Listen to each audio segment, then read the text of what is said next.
ನನ್ನ ಎಲ್ಲ ಆತ್ಮೀಯ ವಿದ್ಯಾರ್ಥಿ ಮಿತ್ರರೇ, ನೋಡಿ ನಿಮಗೆ ಎಕ್ಸಾಮು ಅಕ್ಟೋಬರ್ 14 ತುಂಬ ಹತ್ತಿರ ಬರ್ತಾ ಇದೆ.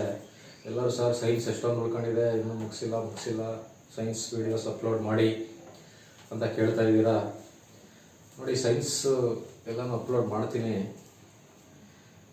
ಲಾಸ್ಟ್ ವಿಡಿಯೋನಲ್ಲಿ ನಿಮಗೆ ಪ್ರಾಪರ್ಟೀಸ್ ಆಫ್ ಸಾಲಿಡ್ಸ್ ಮುಗಿದಿತ್ತು. ಪ್ರಾಪರ್ಟೀಸ್ ಆಫ್ ಲಿಕ್ವಿಡ್ಸಲ್ಲಿ ಕೆಪಿಲಾರಿಟಿ ಅದರದ್ದು ಡೆಫಿನೇಷನ್ ಹೇಳಿದ್ದೆ ನಿಮಗೆ. ಕೆಪಿಲಾರಿಟಿ ಅಂತಂದರೆ it is the phenomenon of rise or fall of a liquid in a capillary tube. ನೋಡಿ ಕೆಪಿಲಾರಿಟಿ ಅಂತಂದರೆ it is rise or fall of a liquid, rise or fall of a liquid in a capillary tube. ಇದು last ಎಕ್ಸಾಮಲ್ಲಿ ಕೇಳಿದ್ರು ಪ್ರಶ್ನೆ. ಇದು rise or fall of a liquid in a capillary tube is called ಅಂದ್ಬಿಟ್ಟು last ಎಕ್ಸಾಮಲ್ಲಿ ಪ್ರಶ್ನೆ ಬಂದಿತ್ತು. ಇದು rise or fall of a liquid in a capillary tube is called ಕೆಪಿಲಾರಿಟಿ.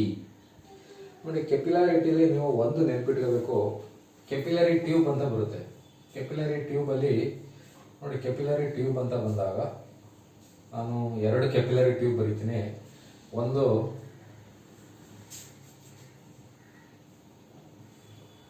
Radius 6, ಇನ್ನೊಂದು ಸ್ವಲ್ಪ ದೊಡ್ಡ ಸೈಜ್ ಬರೀತೀನಿ.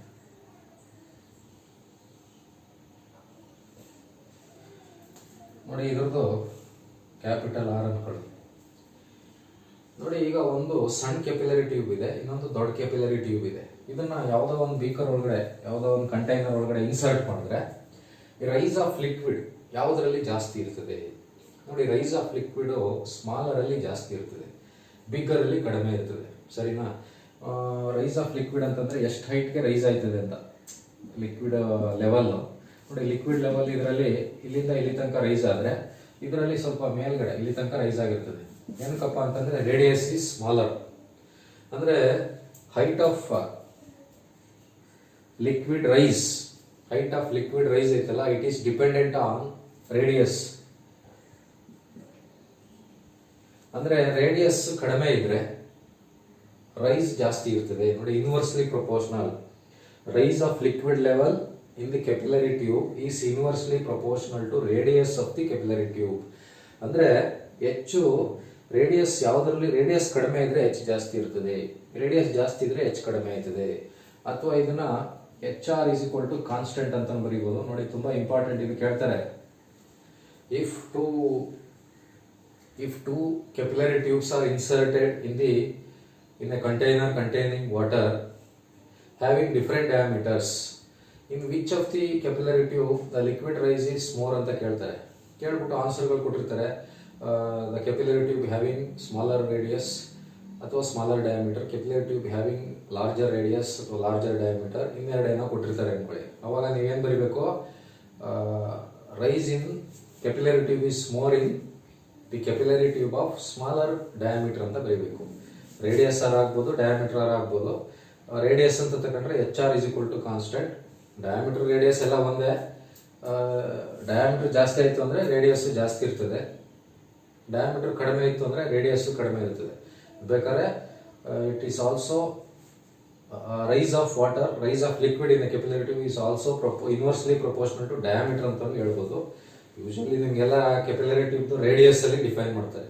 ನೋಡಿ ಕೆಪಿಲಾರಿಟಿನಲ್ಲಿ ಒಂದು ನೆನ್ಪಿಟ್ಕೋಬೇಕು, ಏನಪ್ಪಾ ಅಂತಂದ್ರೆ ವಾಟ್ ಈಸ್ ಕೆಪಿಲಾರಿಟಿ ಅಂತಂದ್ರೆ it is the phenomenon of rise or fall of a liquid in a capillary tube. ಇನ್ನೊಂದು ಏನಪ್ಪಾ ಅಂತಂದ್ರೆ what is the relation between the rise of liquid in a capillary tube and radius ಅಂತಂದ್ರೆ rise of liquid in a capillary tube is inversely proportional to radius, or we can write it as HR is equal to constant ಅಂತ. ಇದು ತುಂಬಾ important, ನೆನ್ಪಿಟ್ಕೋಬೇಕು, ಕೇಳ್ತಾರೆ exam ಅಲ್ಲಿ ಕೇಳ್ತಾರೆ. ನೋಡಿ ಈಗ ಕೆಪಿಲಾರಿಟಿನಲ್ಲಿ, ಕೆಪಿಲಾರಿಟಿ ಅಂದ್ರೆ ಗೊತ್ತಾಯ್ತು.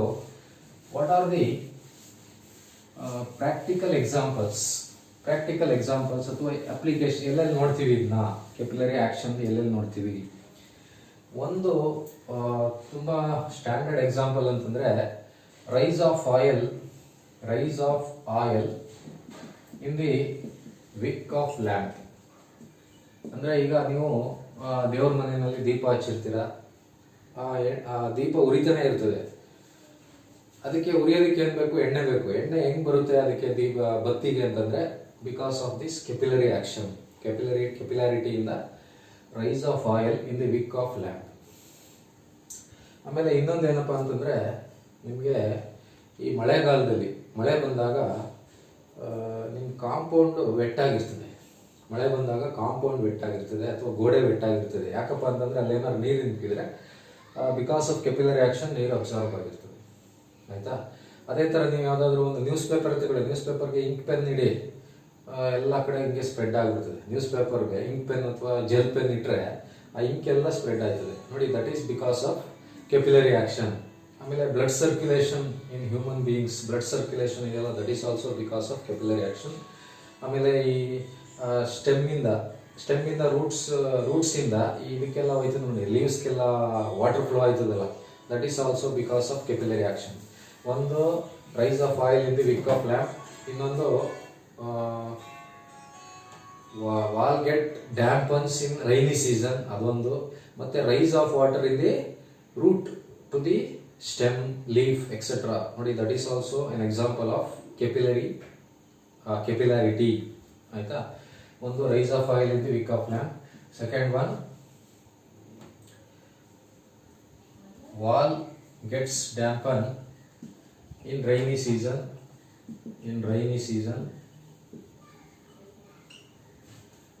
Number 3, spread of ink on blotting paper anta, blotting paper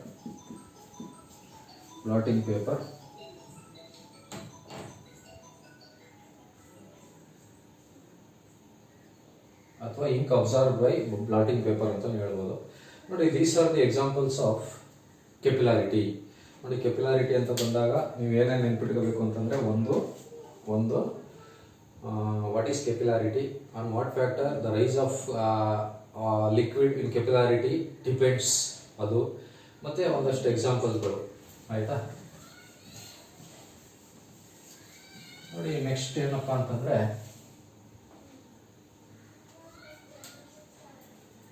viscosity ಅಂತ ಬರುತ್ತೆ. ವಿಸ್ಕಾಸಿಟಿ ನೋಡಿ, ವಿಸ್ಕಾಸಿಟಿ ಅಂತಂದ್ರೆ it is the phenomenon of resistance. It is the resistance afforded by a liquid or gas for the flow. ಈಗ ನೋಡಿ, ಅರಿಯೋದಕ್ಕೆ ಈಸಿಯಾಗಿ ಅರಿಯಲ್ಲ. ಈಗ ನಿಮಗೆ ಒಂದು ಎಕ್ಸಾಂಪಲ್ ಕೊಡ್ತೀನಿ ನೋಡಿ. ಒಂದು ಸ್ಲೋಪ್ ಇರ್ತದೆ ಅನ್ಕೊಳ್ಳಿ, ಈ ಥರ ಸ್ಲೋಪ್ ಇರ್ತದೆ. ಈ ಕಡೆ ನಾನು ಆಯಿಲ್ ಹಾಕ್ತೀನಿ, ಈ ಕಡೆ ವಾಟರ್ ಹಾಕ್ತೀನಿ. ಯಾವುದು ಫಾಸ್ಟಾಗಿ ಹೋಗುತ್ತೆ ನೋಡಿ? ವಾಟರ್ ಫಾಸ್ಟಾಗಿ ಹೊರಡ್ತದೆ, ಆಯಿಲ್ ನಿಧಾನಕ್ಕೆ ಹೋಗುತ್ತೆ. ಏನಕ್ಕೆ ವಾಟರ್ ಫಾಸ್ಟಾಗಿ ಹೋಗುತ್ತೆ, ಆಯಿಲ್ ಏನಕ್ಕೆ ನಿಧಾನಕ್ಕೆ ಹೋಗುತ್ತೆ? Because water has no viscosity ಅಥವಾ ವೆರಿ ಲಿಟಲ್ ವಿಸ್ಕಾಸಿಟಿ. ಆಯಿಲ್ ಏನಪ್ಪ ಅಂತಂದ್ರೆ ಇಟ್ ಹ್ಯಾಸ್ ವಿಸ್ಕಾಸಿಟಿ. ವಿಸ್ಕಾಸಿಟಿ ಅಂತಂದ್ರೆ ರೆಸಿಸ್ಟೆನ್ಸ್ ಟು ದಿ ಫ್ಲೋ ಆಗೋದನ್ನ ತಡೆಯೋದು ಇದೆಯಲ್ಲ, ಅದಕ್ಕೆ ವಿಸ್ಕಾಸಿಟಿ ಅಂತ ಕರೀತಾರೆ. Resistance afforded by the different layers of the liquid or gas for the flow ಆಗೋದಕ್ಕೆ ಅದು ತಡೀತದೆ, ಈಸಿಯಾಗಿ ಫ್ಲೋ ಆಗಲ್ಲ. ಏನಕ್ಕಪ್ಪ ಅಂತಂದ್ರೆ because it has viscosity, property of viscosity. Water ಯಾಕೆ ಆರಾಮಾಗಿ ಹರ್ಕೊಂಡು ಹೊರಟೋಗ್ಬಿಡ್ತದೆ ಅಂತಂದ್ರೆ because it has no viscosity ಅಥವಾ ಲಿಟಲ್ ವಿಸ್ಕಾಸಿಟಿ ಅಂತ ಹೇಳ್ಬೋದು ನೋಡಿ. ಇದಕ್ಕೆ ವಿಸ್ಕಾಸಿಟಿ ಅಂತ ಕರೀತಾರೆ. ಇದಕ್ಕೆ ಏನಂತ ಕರೀತಾರೆ? ವಿಸ್ಕಾಸಿಟಿ.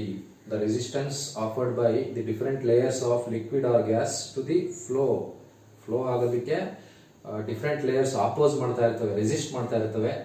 ಆ ಪ್ರಾಪರ್ಟಿಗೆ, ಆ ಫಿನಾಮಿನನ್ಗೆ ಏನಂತ ಕರೀತಾರೆ? ವಿಸ್ಕಾಸಿಟಿ ಅಂತ ಕರೀತಾರೆ ನೋಡಿ. ವಿಸ್ಕಾಸಿಟಿಗೆ ಸಿಂಪಲ್ ಆಗಿ ರೆಸಿಸ್ಟೆನ್ಸ್ ಟು ಫ್ಲೋ ಅಂತ ಬೇಕಾದ್ರೆ ಹೇಳ್ಬಿಡ್ಬೋದು. ನಿಮ್ಗೆ ಇದೊಂದು ನೆನ್ಪಿಟ್ಕೊಂಡ್ರೆ ಸಾಕು, ಆನ್ಸರ್ ಪ್ರಶ್ನೆ ಅವರೇ ಕೊಟ್ಟಿರ್ತಾರೆ, ಬರೀಬೋದು. ರೆಸಿಸ್ಟೆನ್ಸ್ ಟು ದಿ ಫ್ಲೋ ಅಥವಾ resistance afforded by the different layers of liquid or gas for the flow ಆಗೋದಕ್ಕೆ ಅಪೋಸ್ ಮಾಡ್ತಾ ಇರ್ತಾವಲ್ಲ, ಅದಕ್ಕೆ ವಿಸ್ಕಾಸಿಟಿ ಅಂತ ಕರೀತಾರೆ. ವಿಸ್ಕಾಸಿಟಿ ಎಲ್ಲಪ್ಪ ಯಾವುದ್ರ ಮೇಲೆ ಎಕ್ಸಿಬಿಟ್ ಆಗುತ್ತೆ ಅಂತಂದ್ರೆ ನೋಡಿ, liquid has no viscosity, solid has no viscosity. ಸಾಲಿಡ್ಗೆ ವಿಸ್ಕಾಸಿಟಿ ಇರಲ್ಲ, ಯಾಕಂದ್ರೆ ಸಾಲಿಡ್ ಫ್ಲೋ ಆಗಲ್ಲ. Viscosity is exhibited by liquids and gases. Liquids ಮತ್ತೆ ಗ್ಯಾಸಸ್ ಅಲ್ಲಿ ಮಾತ್ರ ವಿಸ್ಕಾಸಿಟಿ ಪ್ರಾಪರ್ಟಿ ಇರ್ತದೆ. ಯಾಕಂದ್ರೆ because liquid flows and also gas also flows. Gas ಮತ್ತೆ ಲಿಕ್ವಿಡ್ ಹರಿತವೆ, ಅದಕ್ಕೋಸ್ಕರ ಲಿಕ್ವಿಡ್ ಮತ್ತೆ ಗ್ಯಾಸ್ ಅಲ್ಲಿ ಮಾತ್ರ ಏನಿರ್ತದೆ? ವಿಸ್ಕಾಸಿಟಿ ಅನ್ನೋ ಪ್ರಾಪರ್ಟಿ ಇರ್ತದೆ. ನೋಡಿ ಇದರಲ್ಲಿ ಪ್ರಾಕ್ಟಿಕಲ್ ಎಕ್ಸಾಂಪಲ್ಗಳು ಏನೇನು ಅಂತ ನೋಡಿ. ಎಕ್ಸಾಂಪಲ್ ಏನಪ್ಪ ಅಂತಂದರೆ ನಿಮಗೆ ಒಂದು ಈ ಗ್ಯಾಸಿಗೆ ತಗೊಂಡ್ರೆ ವಿಸ್ಕಾಸಿಟಿ ಆಫ್ ಏರ್ ಅಂತ ತಗೊಂಡ್ರೆ ಈ ಬಾಡಿ ಆಫ್ ಏರೋಪ್ಲೇನ್ ಈ ಸ್ಟ್ರೀಮ್ ಲೈನ್ಡ್ ಅಂತಂದ್ರೆ ನೋಡಿ, ಇವಾಗ ಈ ಏರೋಪ್ಲೇನ್ ಶೇಪ್ ಹಿಂಗಿದೆ, ಸ್ಟ್ರೀಮ್ ಲೈನ್ಡ್ ಅಂತ ಕರೀತಾರೆ. ಯಾಕೆ ಹಂಗಿದೆ? ಅದೇ ನೀವು ಬಸ್ ತಗೊಳ್ಳಿ, ಬಸ್ ಶೇಪ್ ಏನಿದೆ ಹಿಂಗಿದೆ ಅಲ್ವಾ, ಈ ತರ ರೆಕ್ಟ್ಯಾಂಗಲ್ ಟೈಪಲ್ಲಿ ಬಸ್ ಇರ್ತದೆ. ಈಗ ನಾವು ಬಸ್ನ ಅಥವಾ ಇದನ್ನೇ ತಗೊಳ್ಳಿ, ಬೋಟ್ ಯಾವ ಶೇಪಲ್ಲಿ ಇರ್ತದೆ? ಸ್ಟ್ರೀಮ್ ಲೈನ್ಡ್ ಅಲ್ವಾ, ಸ್ಟ್ರೀಮ್ ಲೈನ್ಡ್ ಆಗಿರ್ತದೆ. ಈಗ ನಾವು ಈ ಬಸ್ ಇದೆಯಲ್ಲ, ಬಸ್ದು ಶೇಪ್ನ ಸ್ಟ್ರೀಮ್ ಲೈನ್ ಮಾಡಿಬಿಟ್ರೆ ಏನಾಗುತ್ತೆ? ಅದೇ ಥರ ಈ ಏರೋಪ್ಲೇನ್ದು ಶೇಪ್ನ ಹಿಂಗೆ ಸ್ಟ್ರೈಟ್ ಮಾಡಿಬಿಟ್ರೆ ಏನಾಗ್ಬಿಡ್ತದೆ ನೋಡಿ. ನೀವು ಬಸ್ದು ಶೇಪ್ ಬೇಕಾದ್ರೆ ಹಿಂಗೆ ಸ್ಟ್ರೀಮ್ ಲೈನ್ ಮಾಡ್ಬೋದು. ಸ್ಟ್ರೀಮ್ ಲೈನ್ ಮಾಡಿದಾಗ ಏನಾಯ್ತದೆ ಅಂತಂದರೆ ತುಂಬ ಫಾಸ್ಟಾಗಿ ಹೋಯ್ತದೆ. ಫಾಸ್ಟಾಗಿ ಹೋಗ್ಲಿ ಅಂತಲೇ ಆ ಥರ ಸ್ಟ್ರೀಮ್ ಲೈನ್ ಮಾಡೋದು. ಈ ಬಸ್ಸನ್ನ ನಾವು ಇಲ್ಲಿ ರೋಡಲ್ಲಿ ಫಾಸ್ಟಾಗಿ ಬಿಟ್ಬಿಟ್ರೆ ಆಕ್ಸಿಡೆಂಟ್ಗಳು ಜಾಸ್ತಿ ಆಗ್ಬಿಡ್ತವೆ. ಅದಕ್ಕೋಸ್ಕರ ಸ್ಪೀಡ್ ತುಂಬ ಜಾಸ್ತಿ ಇರಬಾರ್ದು ಅಂದ್ಬಿಟ್ಟೆ ಆ ಶೇಪು ರೆಕ್ಟ್ಯಾಂಗಲ್ ಶೇಪಲ್ಲಿ ಮಾಡಿರ್ತಾರೆ. ಅಂದರೆ ಈ ಸ್ಟ್ರೀಮ್ ಲೈನ್ ಮಾಡಿದಾಗ ಏನಾಗುತ್ತೆ, ಏರ್ ರೆಸಿಸ್ಟೆನ್ಸ್ ಆ ಕಡೆಯಿಂದ ಏರ್ ಬರ್ತಾ ಇರ್ತದಲ್ಲ, ಅದು ಸೈಡಲ್ಲಿ ಹಿಂಗೆ ಹೊಟ್ಟೋಗ್ಬಿಡ್ತದೆ, ಫಾಸ್ಟಾಗಿ ಹೋಗ್ತವೆ. To avoid the viscosity of air the body of aeroplane is in the form of stream line. ನೋಡಿ ಬರ್ಡ್ಸ್ಗಳು ಫ್ಲೈ ಆಯ್ತಾ ಇರ್ತವೆ ನೋಡಿ, ಅದ್ರ ಶೇಪು ಸ್ಟ್ರೀಮ್ ಲೈನ್ ಆಗಿರ್ತದೆ. ಅಲ್ಲಿ ಮೇಲ್ಗಡೆ ಅದಕ್ಕೆ ಏರ್ ರೆಸಿಸ್ಟೆನ್ಸ್ ಬರಲ್ಲ, ಆರಾಮಾಗಿ ಫ್ಲೋ ಆಗ್ಬೋದು. ಅದೇನಾದರೂ ಶೇಪ್ ಸ್ವಲ್ಪ ಹಿಂಗಿದ್ಬಿಟ್ಟಿದ್ರೆ, ಫ್ಲಾಟ್ ಆಗಿ ಇದ್ಬಿಟ್ಟಿದ್ರೆ ಕಷ್ಟ, ಮುಂದೆ ಹೋಗೋಕೆ ಕಷ್ಟ ಆಗುತ್ತೆ ನೋಡಿ. Body of aeroplane is streamlined in order to avoid the viscosity, in order to avoid the viscosity of air.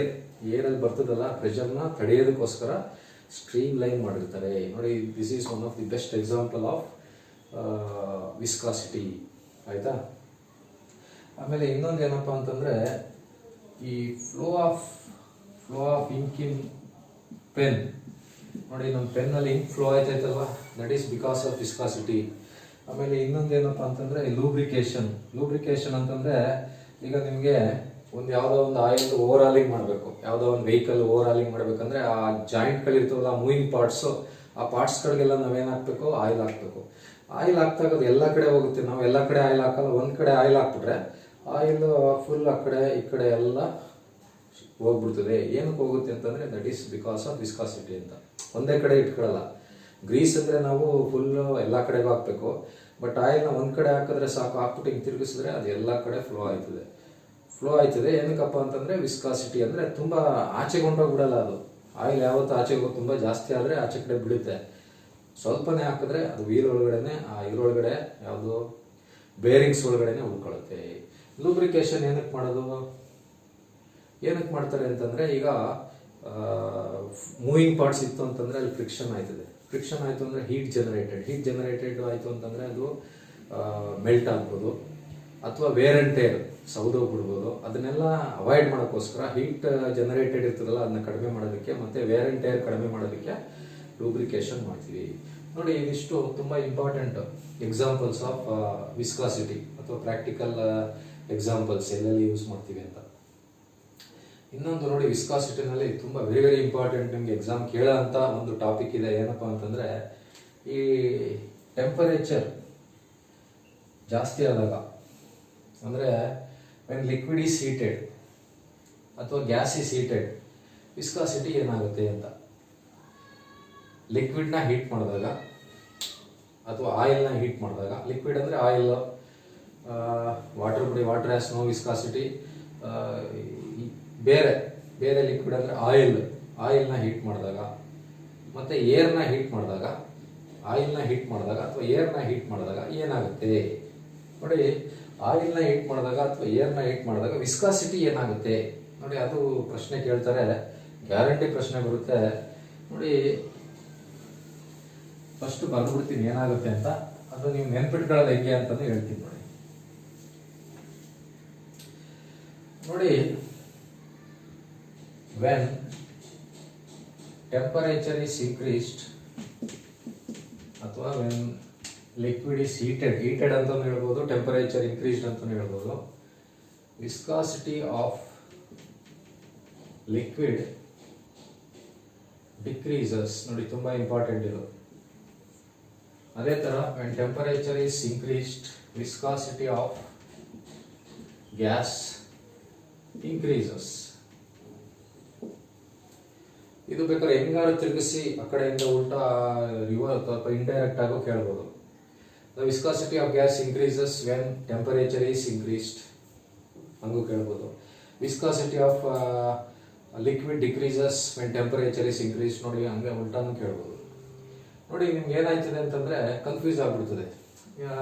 Temperature increase ಮಾಡಿದಾಗ ಲಿಕ್ವಿಡ್ದು ಇನ್ಕ್ರೀಸ್ ಆಯ್ತದೋ ಅಥವಾ ಗ್ಯಾಸ್ ಇನ್ಕ್ರೀಸ್ ಆಯ್ತದೋ ಅಥವಾ ಯಾವುದು ಡಿಕ್ರೀಸ್ ಆಯ್ತದೆ ನಿಮಗೆ ಇಲ್ಲಿ ಬರ್ದಿರೋದ್ರಿಂದ ನೋಡ್ತಾ ಇರೋದ್ರಿಂದ ನಿಮ್ಗೆ ಗೊತ್ತಾಗ್ಬಿಡ್ತದೆ ಇದು ಟೆಂಪರೇಚರ್ ಇನ್ಕ್ರೀಸ್ ಮಾಡಿದಾಗ ಲಿಕ್ವಿಡ್ದು ಡಿಕ್ರೀಸ್ ಆಯ್ತದೆ ಅಂತ.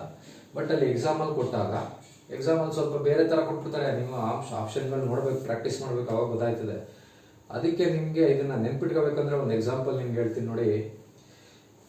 ಎಲ್ಲರಿಗೂ ಈ ತುಪ್ಪ ಗೊತ್ತಲ್ವಾ, ಗೀ ಡಾಲ್ಡಾ ಅಂತಾರಲ್ಲ, ಆ ತುಪ್ಪ ಅಂತಂದ್ರೆ it is nothing but liquid, semi solid ಅಂತ ಹೇಳ್ಬೋದು. ಬಟ್ ಅದು ಈ ಆಯಿಲ್ನ ಕೂಲ್ ಮಾಡಿದಾಗ ಆಗಿರ್ತದೆ. ಅಂದ್ರೆ it is nothing but liquid ಅಂತ ಅಲ್ವಾ. ಅಂದ್ರೆ ತುಪ್ಪ ಅಂದ್ರೆ ಫುಲ್ ಗಟ್ಟಿ ಅನ್ಕೋಬೇಡಿ. ಒಂಚೂರು ಈ ಹಾಲ್ ಅಂಡ್ ಡೈರಿನಲ್ಲೆಲ್ಲ ಸಿಗುತ್ತೆ ನೋಡಿ, ನಂದಿನಿ ತುಪ್ಪ, ಸ್ವಲ್ಪ ಫ್ಲೋ ಆಯ್ತದೆ ಅನ್ಕೊಳ್ಳಿ, ಆಯ್ತಾ. ಅದನ್ನ ಎಕ್ಸಾಂಪಲ್ ತಗೋಣ. ಈಗ ಒಂದು ಫ್ಲಾಟ್ ಹಿಂಗಿರ್ತದೆ, ಇಲ್ಲಿ ತುಪ್ಪ ಸ್ವಲ್ಪ ಫ್ಲೋ ಆಗೋದು, ಗೀನ ಇಲ್ಲಿ ಬಿಡ್ತೀನಿ ಅನ್ಕೊಳ್ಳಿ, ಅದು ಸ್ವಲ್ಪ ನಿಧಾನಕ್ಕೆ ಫ್ಲೋ ಆಯ್ತದೆ ಅಲ್ವಾ. ಆ ತುಪ್ಪ ಇರ್ತದಲ್ಲ ಅದನ್ನ ಹೀಟ್ ಮಾಡಿಬಿಡ್ತೀನಿ. ಹೀಟ್ ಮಾಡಿದಾಗ ಏನಾಯ್ತದೆ, ಸ್ವಲ್ಪ ಫಾಸ್ಟ್ ಆಗಿ ಹೋಯ್ತದೆ ಅಲ್ವಾ. ಹೀಟ್ ಮಾಡಿದಾಗ ಫಾಸ್ಟ್ ಆಗಿ ಹೋಯ್ತದೆ.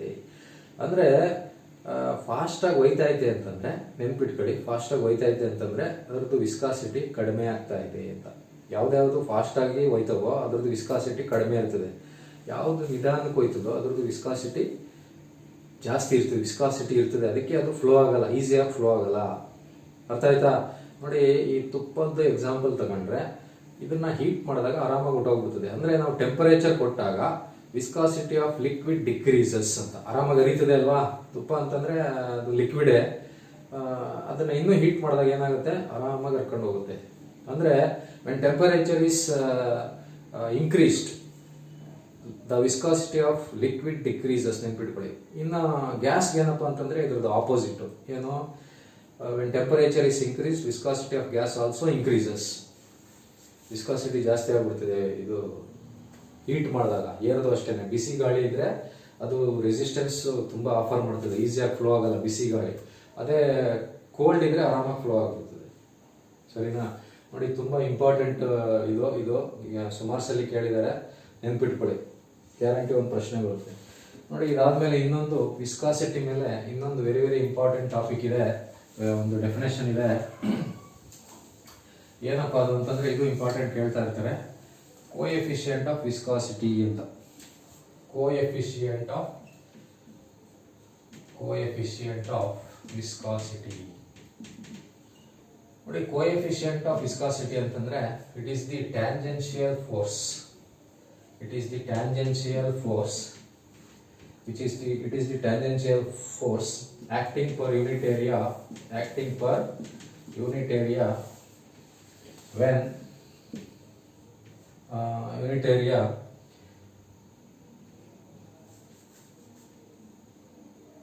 to maintain ಎಲ್ಲ 1 ಆಗಿರಬೇಕು. to maintain unit relative velocity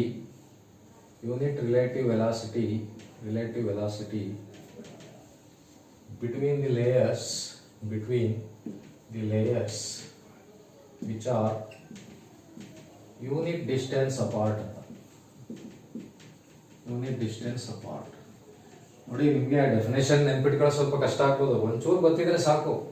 ನೋಡಿ tangential force acting per unit area to maintain unit relative velocity. ನೋಡಿ unit area, unit relative velocity, unit distance ಎಲ್ಲ ಯೂನಿಟ್ ಎಲ್ಲ 1 ಇದ್ದಾಗ ಅದರದ್ದು tangential force acting per unit area ಇದೆಯಲ್ಲ, ಅದಕ್ಕೆ ಕೋಎಫಿಷಿಯಂಟ್ ಆಫ್ ವಿಸ್ಕಾಸಿಟಿ ಅಂತ ಕರೀತಾರೆ. ನೋಡಿ ಇದು ಡೆಫಿನೇಷನ್ ಏನು ಕೇಳಲ್ಲ ನಿಮಗೆ, ಕೇಳಿದ್ರೆ ಏನು ತೊಂದರೆ ಇಲ್ಲ. Unit area, unit relative velocity, unit distance ನೆನ್ಪಿಟ್ಕೊಳ್ಳಿ ಬಂದ್ಬಿಡ್ತದೆ. ಅವರೇ ಕೊಟ್ಟಿರ್ತಾರೆ, ನಿಮ್ಗೆ ಗೊತ್ತಾಯ್ತದೆ ಏನಂತ. ವಿಸ್ಕಾಸಿಟಿ ಮೇಲೆ ಏನಾದ್ರು ಪ್ರಶ್ನೆ ಇತ್ತು ಅಂತಂದ್ರೆ ಡೆಫಿನೇಷನ್ ಮೇಲೆ ಇದೇನೆ ಕೋಎಫಿಷಿಯಂಟ್ ಆಫ್ ವಿಸ್ಕಾಸಿಟಿ, ಸರಿನಾ. ಇದರಲ್ಲಿ ಇದಕ್ಕಿಂತ ಇಂಪಾರ್ಟೆಂಟ್ ಆಗಿ ಕೇಳೋದೇನಪ್ಪ ಅಂತಂದ್ರೆ ಯೂನಿಟ್ ನೋಡಿ. Unit of coefficient of viscosity is newton second per metre square. This is in SI system. SI system ಅಲ್ಲಿ newton second per metre square ಅಂತ ಕರೀತಾರೆ. ಇನ್ನೊಂದು ಬರುತ್ತೆ ಪಾಯ್ಸ್ ಅಂತ. ಪಾಯ್ಸ್ ಅಂತಂದ್ರೆ this is in CGS system. CGS system ಅಲ್ಲಿ poise ಅಂತ ಕೇಳ್ತಾರೆ. ಮತ್ತೆ ಇವೆರಡಕ್ಕೂ ಒಂದು ರಿಲೇಷನ್ ಇದೆ, ಅದನ್ನು ಕೇಳ್ತಾ ಇರ್ತಾರೆ. ಏನಪ್ಪ ರಿಲೇಷನ್ ಅಂತಂದ್ರೆ 1 newton second per metre square is equal to 10 poise ಅಂತ. 10 ಪಾಯ್ಸ್ ಅಂತ. Or 1 poise is equal to 0.1 newton second per metre square. ನೋಡಿ ಇದು ತುಂಬಾ important. 1 newton second per metre square ಅಂದ್ರೆ 10 ಪಾಯ್ಸ್. 1 ಪಾಯ್ಸ್ ಅಂದ್ರೆ ಎಷ್ಟು? 0. ತುಂಬಾ ಇಂಪಾರ್ಟೆಂಟ್ ನೋಡಿ. 100% ಇದ್ರ ಮೇಲೆ ಒಂದು ಪ್ರಶ್ನೆ ಬರುತ್ತೆ, ಆಯ್ತಾ. 0.1 newton second per metre square. ಇದು ಇಷ್ಟು ಪ್ರಶ್ನೆನೂ ಬರಲಿಲ್ಲ ಅಂತಂದ್ರೆ ಇನ್ನೊಂದು ಏನಪ್ಪಾ ಅಂತಂದ್ರೆ ವಾಟ್ ಈಸ್ ದಿ ಡೈಮೆನ್ಷನ್ ಅಂತ ಕೇಳ್ಬಿಡ್ತಾರೆ. Dimension of coefficient of viscosity ಅಂತ ಕೇಳ್ತಾರೆ. ಕೋಎಫಿಷಿಯಂಟ್ ಆಫ್ ವಿಸ್ಕಾಸಿಟಿ ಡೈಮೆನ್ಷನ್ ಅಂದ್ರೆ ನಿಮಗೆ ಯೂನಿಟ್ ಅಂಡ್ ಡೈಮೆನ್ಷನ್ ಚಾಪ್ಟರ್ ಇದೆ. ಆ ಚಾಪ್ಟರ್ ಬಂದಾಗ ಡೀಟೇಲ್ ಆಗಿ ಹೇಳಿಕೊಡ್ತೀನಿ. ಇದಕ್ಕೆ ಏನು ಅಂತ ಬರ್ದಿರ್ತೀನಿ ನೋಡಿ. ಇರೋದು kg metre per second square divided by metre square. 1 metre cancel, 1 second cancel. kg metre to the power -1 second. ನೋಡಿ m to the power 1, l to the power -1, t to the power. This is the dimension. This is the dimension of coefficient of viscosity. ನೋಡಿ ತುಂಬಾ important. ನೋಡಿ ನಾನು ಇಷ್ಟರಲ್ಲೇ ಒಂದು ಪ್ರಶ್ನೆ ಬರೋ chances ಇದೆ ನಿಮಗೆ, ಸರಿನಾ. ನೋಡಿ ನಿಮಗೆ ಪ್ರಾಪರ್ಟೀಸ್ ಆಫ್ ಲಿಕ್ವಿಡ್ ಅಲ್ಲಿ ಲಿಕ್ವಿಡ್ ಅನ್ನ ಥ್ರಸ್ಟ್ ಅಂದ್ರೆ ಏನು, ಪ್ರೆಷರ್ ಅಂದ್ರೆ ಏನು, ಪ್ರೆಷರ್ ಕಂಡುಹಿಡಿಯಕ್ಕೆ ಫಾರ್ಮುಲಾ ಏನು, ಆಮೇಲೆ ಕೊಹೆಷನ್, ಅಡೇಷನ್, ಕೊಹೆಸಿವ್ ಫೋರ್ಸ್, ಆಮೇಲೆ ಆಂಗಲ್ ಆಫ್ ಕಾಂಟ್ಯಾಕ್ಟ್ ಎಷ್ಟು, ಯಾವುದಕ್ಕೆ ಪ್ಯೂರ್ ವಾಟರ್ಗೆ ಎಷ್ಟು, ಮತ್ತೆ ಮರ್ಕ್ಯೂರಿ ವಿತ್ ಗ್ಲಾಸ್ಗೆ ಎಷ್ಟು, ಅದನ್ನೇ ಹೇಳ್ಕೊಟ್ಟೆ. ಅದಾದಮೇಲೆ ಸರ್ಫೇಸ್ ಟೆನ್ಷನ್ದು ಫೆನಾಮಿನನ್, ನಿಮಗೆ ಸರ್ಫೇಸ್ ಟೆನ್ಷನ್ದು ಎಕ್ಸಾಂಪಲ್ಲು. ಅದಾದಮೇಲೆ ಕೆಪಿಲಾರಿಟಿದು ಇವತ್ತು ಮಾಡಿದೆ, ಅದರದ್ದು ಎಕ್ಸಾಂಪಲ್ಲು, ಮತ್ತು ಯಾವ ಫ್ಯಾಕ್ಟರ್ ಮೇಲೆ ಅದು ಡಿಪೆಂಡ್ ಆಗಿದೆ. ಅದಾದಮೇಲೆ ವಿಸ್ಕಾಸಿಟಿ ಅಂದರೆ ಏನು, ವಿಸ್ಕಾಸಿಟಿ ಯಾವುದ್ರಲ್ಲಿ ಬರುತ್ತೆ, ಅದು ವಿಸ್ಕಾಸಿಟಿ ಟೆಂಪರೇಚರ್ ಜಾಸ್ತಿ ಆದಾಗ ವಿಸ್ಕಾಸಿಟಿ ಆಫ್ ಲಿಕ್ವಿಡ್ ಏನಾಯ್ತದೆ, ವಿಸ್ಕಾಸಿಟಿ ಆಫ್ ಗ್ಯಾಸ್ ಏನಾಯ್ತದೆ. ಆಮೇಲೆ ಕೋಎಫಿಷಿಯಂಟ್ ವಿಸ್ಕಾಸಿಟಿದು ಪ್ರಾಕ್ಟಿಕಲ್ ಎಕ್ಸಾಂಪಲ್ಸು, ಕೆಪಿಲಾರಿಟಿದು ಪ್ರಾಕ್ಟಿಕಲ್ ಎಕ್ಸಾಂಪಲ್ಸು. ಅದೇ ಥರ ಕೋಎಫಿಷಿಯಂಟ್ ಆಫ್ ವಿಸ್ಕಾಸಿಟಿ ಅಂದ್ರೇನು, ಇದ್ರದ್ದು SI ಯೂನಿಟ್ ಏನು, CGS ಯೂನಿಟ್ ಏನು, ರಿಲೇಷನ್ ಏನು ಇವೆರಡಕ್ಕೆ, ಆಮೇಲೆ ಅದ್ರದ್ದು ಡೈಮೆನ್ಷನ್ ಏನು. ನೋಡಿ ತುಂಬಾ ಇಂಪಾರ್ಟೆಂಟ್. ನಾನು ನಿಮ್ಗೆ ಹೇಳ್ತಾ ಇರೋದೆಲ್ಲ ಏನಪ್ಪಾ ಅಂತಂದ್ರೆ ಎಕ್ಸಾಮ್ ಬರೋ ಅಂಥದ್ದೇ ಹೇಳ್ತಾ ಇರೋದು. ತುಂಬಾ ನಾನು ಇನ್ ಡೆಪ್ತೂ ಹೇಳ್ತಾ ಇಲ್ಲ. ನಿಮಗೆ ಈಗ ಟೈಮ್ ಇಲ್ಲದೆ ಇರೋದ್ರಿಂದ ಏನೇನು ಇಂಪಾರ್ಟೆಂಟ್ ಅಷ್ಟನ್ನೇ ಹೇಳ್ತಾ ಇರೋದು. ಬರೀ ಇಷ್ಟು ಓದ್ಕೊಂಡ್ರೆ ಸಾಕು, ಇಲ್ಲಿರೋದೇ ಬರೋದು ನಿಮಗೆ, ಸರಿನಾ. ನೋಡಿ ಇಲ್ಲಿಗೆ ನಿಮಗೆ properties of liquid, properties of solid ಮತ್ತೆ ಪ್ರಾಪರ್ಟೀಸ್ ಆಫ್ ಲಿಕ್ವಿಡ್ ಅಲ್ಲಿ 7 ಪ್ರಶ್ನೆ ಬರ್ತವೆ. ಆ 7 ಪ್ರಶ್ನೆಯನ್ನು ನೀವು ಆರಾಮಾಗಿ ಅಟೆಂಡ್ ಮಾಡ್ಬೋದು. ಅದರಲ್ಲಿ ಒಂದೊಂದ್ಸಲಿ ಒಂದೆರಡು ಲೆಕ್ಕ ಕೊಡ್ತಾರೆ. ಆ ಲೆಕ್ಕದ್ದು ಇನ್ನೊಂದು ನೀವು ವಿಡಿಯೋ ಮಾಡ್ತೀನಿ ನಿಮಗೆ. ಅಲ್ಲಿ ತನಕ ನೀವೇನು ಮಾಡ್ಬೇಕು, ನನ್ನ ವಿಡಿಯೋಗಳನ್ನ ಹೆಚ್ಚೆಚ್ಚು ನೋಡಬೇಕು, ಹೆಚ್ಚೆಚ್ಚು ಸಬ್ಸ್ಕ್ರೈಬ್ ಮಾಡ್ಕೋಬೇಕು. ಮಾಡ್ಕೊಂಡು ನನ್ನ ಚಾನಲನ್ನು ಬೆಳೆಸಿ. ನಿಮಗೆ ಖಂಡಿತ ಎಕ್ಸಾಮ್ ಇನ್ನೊಂದು 3-4 ದಿವಸ ಇರೋಂಗೆನೆ ನಂದು ಸೈನ್ಸ್ ಎಲ್ಲ ವಿಡಿಯೋಸ್ ನಿಮಗೆ 100% ಸಿಕ್ಕೇ ಸಿಗ್ತದೆ, ಸರಿನಾ ಅಂತ ಹೇಳ್ತಾ ಈ ಕ್ಲಾಸ್ ಮುಗಿಸ್ತೀನಿ. ಎಲ್ಲರಿಗೂ ಆಲ್ ದ ಬೆಸ್ಟ್, ಒಳ್ಳೆಯದಾಗಲಿ.